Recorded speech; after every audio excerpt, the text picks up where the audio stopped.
Hi guys, so I am in Louisiana. Came here for a dear friend's wedding, and the wedding wrapped up, and so I'm back at the hotel now, getting ready for our 48-hour special to start 10 p.m. Eastern Time on CBS, 9 p.m. Central where I am in Louisiana. This is a tough hour to watch, but it's important.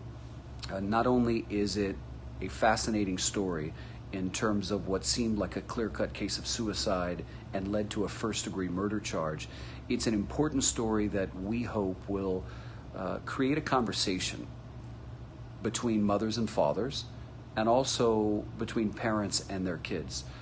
There will be some information in this hour that comes from a psychiatrist, information that parents can use to sort of ask themselves some questions like, who's my kid hanging out with?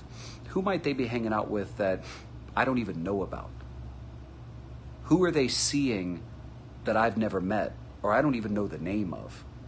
And what behavior might my child be exhibiting that after a certain period of time, I should take them to see someone, be it a counselor, a psychiatrist, so on and so forth. This is a story that starts in the middle of nowhere, in a very remote area of Utah County, Utah. Utah is a beautiful state that has a really big problem when it comes to young people completing suicide. In this case, when the police showed up, they thought it was a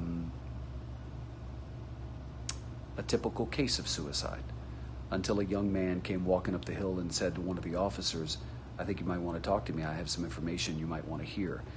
And that officer, somewhat perplexed as to why the young man was in that area, what might he know, the officer quickly realized the guy standing in front of him had a name that matched a name on a receipt that was at the foot of the young girl who was hanging from the tree. And that then led them to find a cell phone. And what was on that cell phone, as the detective said, law enforcement officer, I don't think it ever my team has seen, because we didn't want to see it, and we didn't need to see it in order to adequately tell this hour. The folks who enjoy a good mystery and or the regular 48 Hours viewers, and there is a posse of people who love 48 Hours television. There is a mystery involved in this. But in other ways, it's also sort of a unique off-the-beaten-path type story that I'm grateful that 48 Hours decided to air. I will also tell you that we went to great lengths to handle this in the right tone and the right way when it comes to dealing with suicide.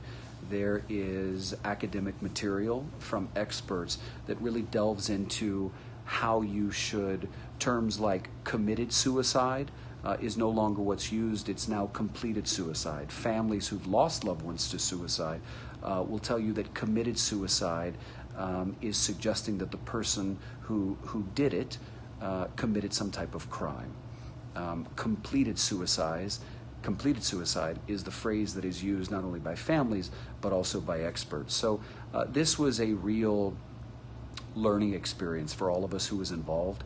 It was a very tough story to tell. It's a very intense hour to watch. But again, I think one of the aspects to this hour that is a public service is the contribution of the psychiatrist who took a look at the case at our request. The psychiatrist did not treat either one of the two people involved, nor the decedent, not the decedent nor the defendant. And this man took a look at it, and he gave us some really good advice that I think parents can use and walk away from this hour creating a conversation amongst themselves as parents, or a conversation with their kids. So wherever you are in the world, I hope you're able to tune in. What time is it? 8:52. Show starts in less than 10 minutes. I'll be here on Twitter. I'll also be checking Facebook and Instagram throughout the hour and afterwards. So let me know what you think. Wherever you are in the world, hope you're having a good night. I'm enjoying getting out of New York City, back into the real world where I can drive a car. Anyway, hope you can catch the hour. Let me know what you think. Have a good night.